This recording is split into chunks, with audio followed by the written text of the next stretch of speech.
7월 30일 수요일 아침 묵상 요한계시록 19장 11절에서 21절 그리스도의 승리라는 제목을 가지고 말씀을 살펴보도록 하겠습니다. 그 백마탄자 어떤 승리자 그 다음에 왕 권세 이런 걸 상징하고요. 요한계시록 6장에도 흰 말을 탄 자가 나오는데 그 흰 말을 탄 자하고 요한계시록 19장의 이 백마탄 자는 다른 사람입니다. 요한계시록 6장의 백마 탄 사람은 적그리스도, 그러니까 그리스도를 흉내내니까 흰말을 탄 거예요. 그걸 의미하고 여기는 요한계시록 19장은 진짜 예수 그리스도를 의미합니다. 그래서 오늘 예수 그리스도가 모든 전쟁에서 완벽하게 승리하고 예수 그리스도를 대적하는 세력들을 완전히 짓누르는 것들을 의미하고 있는 거죠. 근데 우리가 지금 꼭 이 요한계시록의 예수 그리스도의 백마 탄 자와 그 흰옷 입은 천사들의 승리 이 전쟁을 통해서 꼭 기억해야 될 게 뭐냐면 많은 그 사람들이 착각하는 게 우리가 전쟁을 안 겪었잖아요. 직접 겪은 세대가 여기 없잖아요.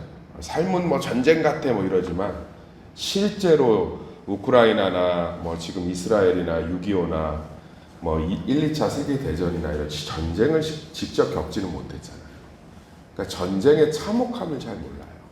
제가 그 다큐멘터리로 6.25 특집인가 보는데 6.25를 겪은 세대하고 직접 6.25를 겪지 못한 세대가 전쟁에 대해서 이렇게 저는 4살이었어 5살이었어요 그게 아니라 진짜 총탄의 그 포화 속에 있었던 피난민이 아니라 그 전쟁을 겪은 세대하고 겪지 못한 세대가 전쟁에 대한 인식이 굉장히 달라요. 전쟁을 겪은 세대는 전쟁이라는 단어만 들어도 이 트라우마, 공포 그걸 꺼집어내질 못하더라고요. 왜냐하면 죽고 사는 문제가 한 장 차이인 곳이니까. 그런데 전쟁을 겪지 못한 세대는 심각성을 받아들이지 못합니다. 그러니까 우리 성경에 전쟁의 표현이 있으면 여호수아가 가나안에 방백들하고 싸워 이겼대. 그래서 믿음으로 출전했대. 내보내실 수 있겠어요? 아들하고 남편? 쉬운 문제가 아니에요. 자기 삶의 한 자락 시간, 물질, 관계 이것도 하나님께 내어드리는 걸 덜덜덜 떠는데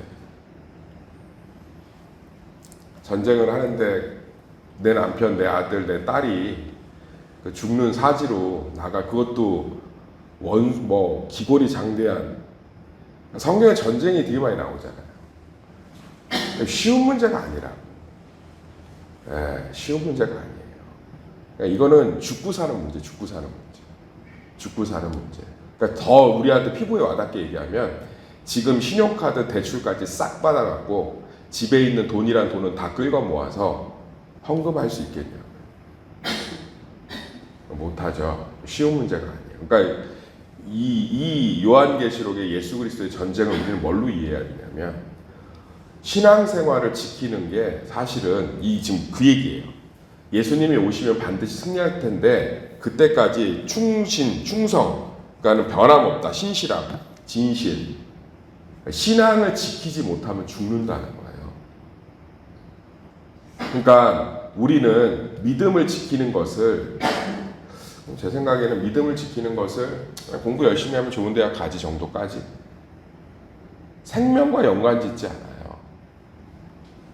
그런데 앞으로 모든 우리의 삶은 예수 그리스도가 다시 오시는 곳으로 가고 있잖아요. 그죠? 끝을 향해 가고 있고 요한계시록은 그 끝이 녹록지 않고 참혹할 것이다라고 얘기하고 있어요.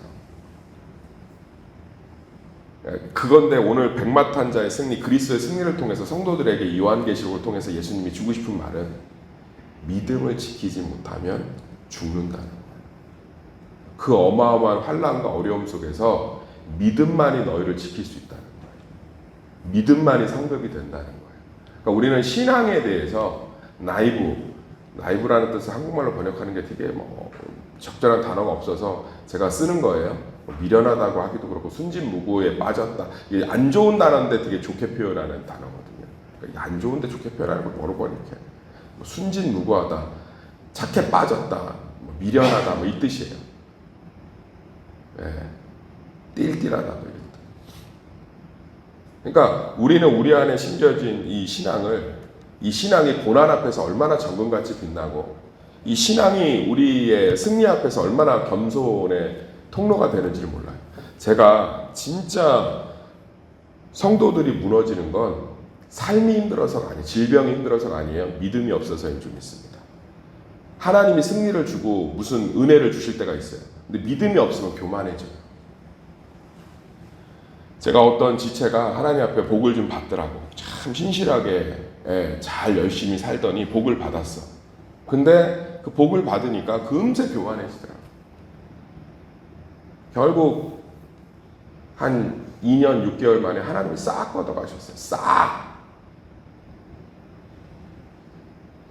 그때 제가 보면서 느낀 게 뭐냐면 믿음을 지키는 게 진짜 내 삶을 지키는 거구나. 내 자식을 지키는 거고 내 가정을 지키는 거구나.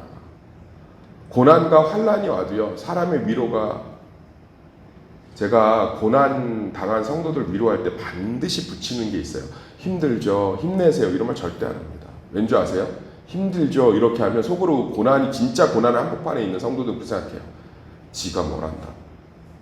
아니 목사님 저 안 그래요. 아니요. 그만큼 고난이 사람의 마음을 강팍하게 한다는 거예요. 그분을 탓하는 게 아니에요. 겉으로 집사님, 권사님 얼마나 힘드세요. 이러면 기도해야죠. 이러지만 속으로는 지가 뭘 힘든 걸 알아. 힘내세요. 이런 말도 별로 안 좋아해요.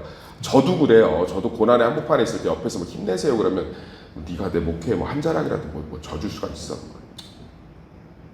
그래서 제가 꼭 붙이는 게 있어요. 내가 권사님의 일을 겪어보지 않아서 겪을 수가 없어서 권사님만큼 힘들 수 없지만 권사님의 아픔을 위해 기도하고 있습니다. 겸손하게 표현합니다. 어제도 어떤 분하고 이렇게 이야기하는데 제가 집사님의 눈물에 10분의 1도 어떻게 이해하겠습니까? 당사자가 아닌데. 그런데 저도 가슴이 아파서 기도하고 있습니다. 위로를 받으시더라고요.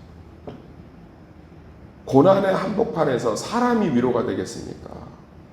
먹을 게 위로가 되겠습니까? 뭐가 위로가 되겠어요? 아무것도 안 돼요. 아무것도 안 된다고. 진짜 극심한 고난을 겪으신 목사님이 간증하시면서 그 얘기하는데 와닿더라고. 진짜 고난의 한복판에서 차라리 손에다 쥐어주고 가는 맥도날드 햄버거가 위로가 됐대. 안 되는 거야. 위로가 안 되는 거예요. 그 역설적인 표현이죠. 근데 그때 우리가 소중히 여긴 믿음은 견고한 반석이 되는 줄 믿습니다. 그러니까 믿음이 얼마나 중요한 건지를 오늘 요한복음 19장이 얘기하고 있는 거예요. 11절이, 12절이, 21절이. 여기 보세요. 11절. 또 내가 하늘이 열린 것을 보니 보라 백마와 그것을 탄 자가 있으니 그 이름은 충신, 변함없음과 진실, 진리, 말씀이라. 그가 공의로 심판하리라. 그러니까 예수님이 승리자로 오실 때, 재림 구주 심판주로 오실 때 그 가운데 있는 게 뭐예요? 충신과 진실, 믿음을 지킨 자들이라. 13절 보면 또 그가 피 뿌린 옷을 입었는데 그 이름은 하나님의 말씀이라. 말씀을 지키려고 막 피가 낭자한 거예요. 반드시 이 말씀대로 내 이루겠다. 혈서 같은 거, 혈서, 그런 의미. 말씀을 입었는데 피 뿌린 옷 같더라. 반드시. 그러니까 고난, 환난, 심판, 여기서 우리를 흔들림 없이 지켜주는 건 믿음밖에 없다. 아니 백마탄 적그리스도하고 여기 요한계시록 6장에 있는 백마탄 자들의 모습하고 읽어보세요. 요한계시록 19장의 백마탄 참 그리스도의 모습하고 구분이 되겠어요? 저는 솔직히 자신 없어요. 자신 없다고. 지금도 우리가 구분을 못하는데 강단에서 선포되는 말씀은 안 따라도 옆집 언니 말은 잘 따라. 강단에서 선포되는 나에 대한 예수님의 십자가의 평가는 죽어도 안 받아들이면서 교회 사람들이 평가하는 내 평가는 받아들이고 산다. 그리스도가 나와 함께한다는 사실이 성경의 66권 전체에 빽빽하게 기록되어 있는 건 죽어도 안 믿으면서 그 사람이 나 싫어하면 세상이 다 떠나고 왔다. 그런데 우리가 말세에 그리스도와 적그리스도를 구분할 수 있다고요. 그러니까 우리가 뭐 하는 거예요? 우리 가운데 있는 심겨진 신앙들을 잘 충신과 진실로 잘 무장해야 될 좀 있습니다. 그게 금같이 남는다는 거예요. 예. 그래서 뭐예요? 그래, 그것만이 적그리스도와 그리스도를 구분할 수 있고, 그것만이 우리에게 참된 승리를 준다는 거예요. 예. 반드시 그래서 그리스도가 뭐 한다는 거예요? 여기 보면 18절, 왕들의 살과 장군들의 살과 장사들의 살과 말들과 그것을 탄 자들의 살과 자유인들이나 종들이나 작은 자나 큰 자나 모든 자의 살을 먹으리라. 결국은 그리스도인 척하고 권세 있는 척하는 사람들, 새들에 의해서, 하나님이 창조한 피조물에 의해서 결국은 완전히 다 무너지겠다. 살을 먹으라. 무너뜨리겠다. 예. 그리스도의 완전한 심판과 승리를 상징하지 않습니까? 여기 보면 그럼에도 불구하고 그리스도를 대적해서 짐승들이 19절부터 21절까지 일어나는데, 그리스도께서는 변함없이 그들을 완전히 제압하고 승리하신다는 이야기가, 예, 그래서 짐승과 거짓 선지자의 멸망이 완벽하게 기록되어 있지 않습니까? 이때까지 우리가 잘 버틸 수 있는 것, 또 이 승리를 같이 볼 수 있는 건 충신과 진실과 공의로 무장하는 수밖에 없죠. 신앙의 전쟁, 신앙의 믿음의 전쟁에서 지면 무너지는 거예요. 저는 성도의 삶은 믿음이 없어서 무너진다고 확신합니다. 반대로 믿음이 견고해지면 누구도 우리를 어떠한 고난과 환난에서도 흔들 수 없는 줄 믿습니다. 믿음을 견고하게 해야 돼, 견고하게. 믿음이 견고해지려면 하나님의 진실과 충성스러움과 기대와 소망을 가지고 굳건히 가는 거죠. 그의 공의를 기대하며 피 뿌리는 말씀을 붙드는 것을 위해서 피가 뿌려질 정도로 사모함이 있고 믿음을 견고하게 하는 거죠. 저도 마찬가지예요. 믿음이 견고하지 못하면 흔들리고 무너지고 좌절하고 엎어지고, 근데 제 안에 믿음들이 다시금 저를 새롭게 하고, 또 괜히 몇 가지 하나님이 축복 주시는 것 같고 우쭐대서 관리하지 못해서 오히려 나에게 독이 되고, 그게 아니라 믿음이 있으면 납작 엎드리게 되고 더 하나님이 기뻐하시는 자리를 찾게 되고. 사랑하는 성도님들, 우리는 지금도 요한계시록의 영적 전쟁의 한복판에 있는 줄 믿습니다. 우리 믿음을 얼마나 흔들어대는지 몰라요. 얼마나 흔들어대는지 모른다고. 며칠 전에도 동료 목사님이 여름 사역 기간이니까 이제 청소년 연합 집회 가는데 연락이 왔어요. 누가 차에다 침을 뱉어놨다. 화가 난다. 그래서 제가 뭐라고 그랬어요? 너 이 설교 몇 시간 전이라고? 3시간 전이다. 영적 전쟁이다. 은혜를 많이 주려고 하나 보다. 네 믿음을 지켜라. 예수님도 침 받으셨는데 너도 네가 탄 차에 침을 누가 뱉었구나. 막 웃으면서 얘기했어요. 근데 그 친구가 집회가 끝나는 지 연락이 왔더라고. 너무너무 큰 은혜를 끼쳤고 고맙다고. 뭐가 고마우냐, 나 도와준 게 없는데. 그랬더니 야, 내가 거기에 그렇게 사단의 감정에 휘말렸으면, 강단에서 목회자가 사람이에요.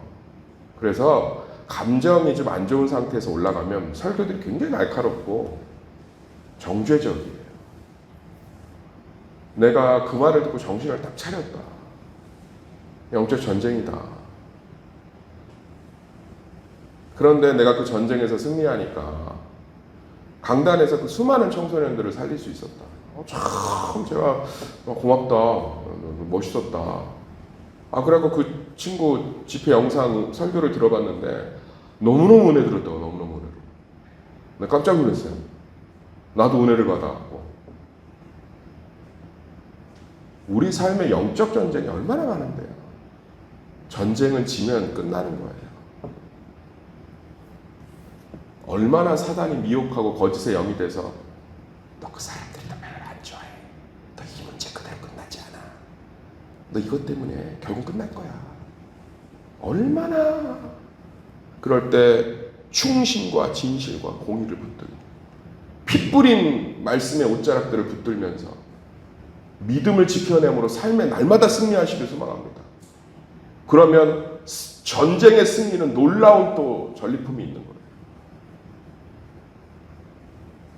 왜 그렇게 영적 전쟁에서 매번 지는지 그리고도 아무렇지도 않아.